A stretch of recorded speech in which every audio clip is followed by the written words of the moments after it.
Na última aula, você aprendeu o que é um artigo de opinião. Hoje, iremos analisar um artigo de opinião.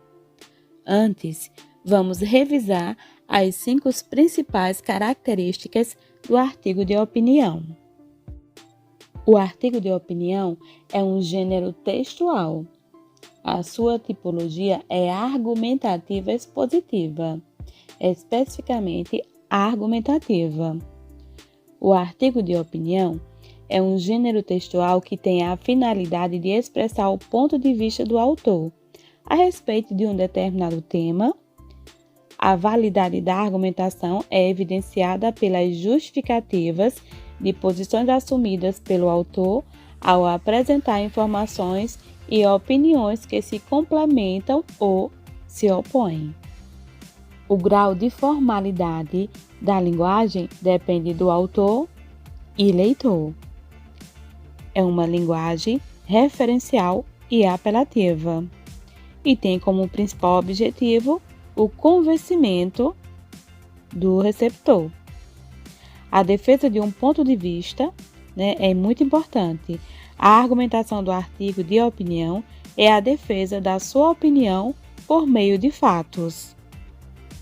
Este tipo de texto geralmente é publicado em revistas, jornais e sites jornalísticos. O título tem que ser atraente ao leitor. A estrutura do artigo de opinião é a introdução, desenvolvimento e conclusão.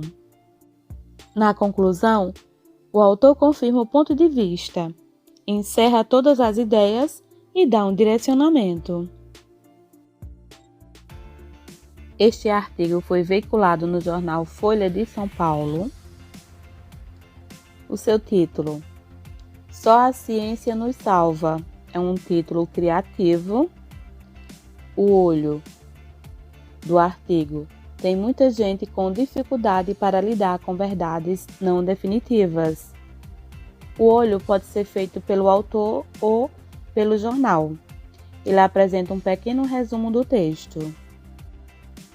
A data de publicação: 23 de novembro de 2020. O autor do artigo de opinião, Jaime Piske, historiador, doutor e livre-docente da USP, professor titular da Unicamp e autor de mais de 20 livros. Uma pequena autobiografia que mostra que o articulista é uma autoridade no assunto. Articulista é aquele que escreve artigos. Vamos conhecer a introdução do artigo de opinião. Na introdução, o autor apresentará o contexto do assunto, mais ponto de vista para análise.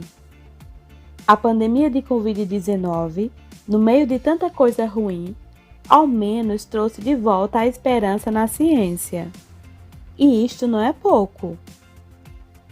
Ao contrário das verdades absolutas supostamente reveladas por uma entidade superior, a ciência assume que não detém o monopólio das certezas indiscutíveis. Aceita, modestamente, que suas verdades têm historicidade, ou seja, podem e devem ser modificadas com o tempo. Já neste primeiro parágrafo, podemos observar a liberdade com a linguagem, a pessoalidade, ou seja, uma forma de o autor marcar sua presença no texto, colocar sua pessoa. A pessoalidade carrega um valor mais pessoal, mais subjetivo de analisar os fatos. Observe as palavras, as expressões aí destacadas em vermelho, que marca essa pessoalidade. O que está sublinhado é o ponto de vista do autor. Continuando a introdução em um segundo parágrafo, além disso, a ciência não é uma construção pessoal. Nenhum cientista faz algo sozinho.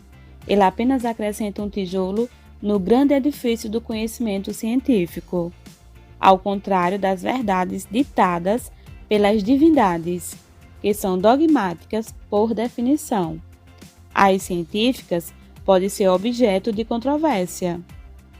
Já do outro lado, tem muita gente com dificuldade para lidar com verdades que não sejam definitivas, indiscutíveis. Há até os que se dispõem a degolar pessoas que apenas questionam seus dogmas, como ocorreu recentemente na França. Não seria errado dizer que a natureza da verdade científica é democrática, socialmente construída, mutável, enquanto a verdade religiosa é autoritária, definitiva, imutável.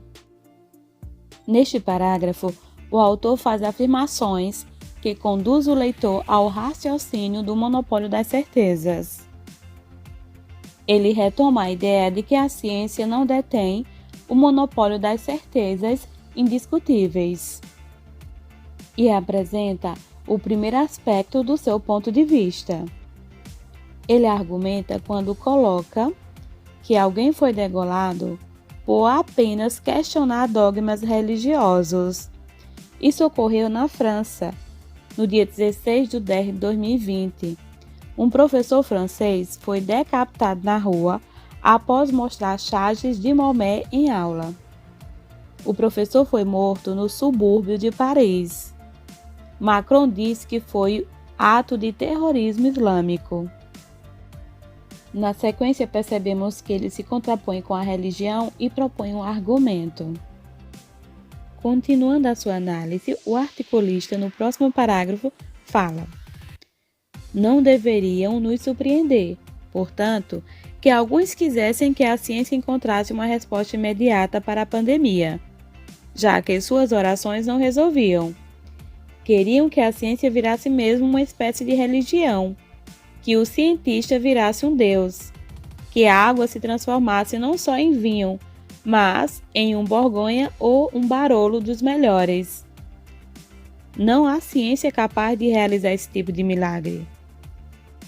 Percebam que aqui o autor finaliza uma análise sobre o monopólio das certezas, argumentando e fazendo uma referência ao fato bíblico de que Jesus transformava água em vinho, fazendo referência também a vinhos de alto custo, o Borgonha e o Barolo, que são citados no texto.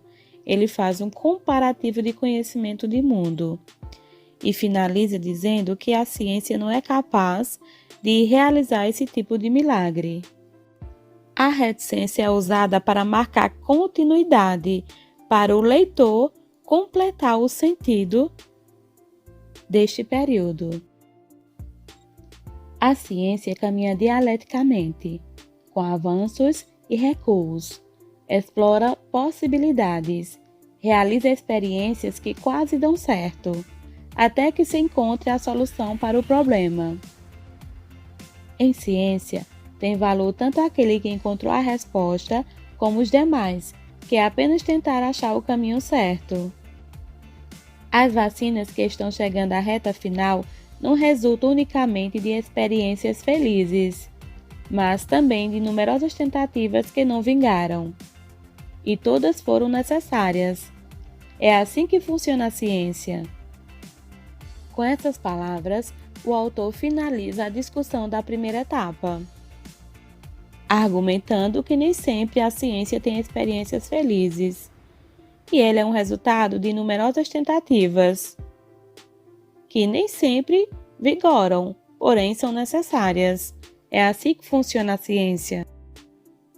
Prosseguindo nossa análise, vamos à leitura do próximo parágrafo. E é graças à ciência que brevemente podemos sair à rua sem máscara. Deixaremos de enxergar no passante um transmissor potencial. Abraçaremos pessoas queridas. Daremos conta de frequentar estádios de futebol e salas de concertos. Voltaremos a ver peças de teatro e musicais. Graças à ciência voltaremos a dançar funk e forró, ouvir viola caipira e guitarra elétrica. Frequentaremos feiras livres e parques sem medo de contaminação. Chamaremos famílias e amigos para apreciar os pratos que aprendemos a cozinhar nesses meses de isolamento. Tudo isso graças à ciência. Aqui o autor usa uma estratégia argumentativa, encerra a discussão de forma concreta, apelando para a pessoalidade. Ele utiliza a primeira pessoa do plural. Observe os verbos destacados. O autor afirma que a ciência não é uma construção pessoal. E o autor conclui dizendo: em troca, cabe-nos agradecer. Como? Aumentando as verbas para a pesquisa científica, valorizando o trabalho do professor que, junto com o livro, é o maior responsável por transmitir de uma geração a outra o patrimônio cultural e científico da humanidade, prestigiando as universidades públicas e os institutos de pesquisa e, já que o segundo turno das eleições se aproximam, escolhendo governantes adequados, comprometidos com o saber científico e com o ensino de qualidade. Seria um bom recomeço. Você percebeu que ao longo do artigo, o autor enfatiza que a ciência não é uma construção pessoal. Em seguida, ele argumenta que a vacina pode trazer a normalidade. E, por fim, ele conclui trazendo um posicionamento além do texto, chamando a responsabilidade do cidadão para contribuir de alguma forma e fazer escolhas assertivas durante as eleições. Ele faz uso de uma estratégia linguística, frase curta com repetição. É uma estrutura sintática, fazendo uso aí do gerúndio, aumentando, valorizando, escolhendo. E a afirmação final seria um bom recomeço. Observamos no parágrafo anterior que o autor exemplifica aí, faz uma lista de exemplos de realidade, e na análise final ele usa a estratégia que incentiva o leitor a agir sobre a realidade, listando ações que podem ser realizadas, cobradas.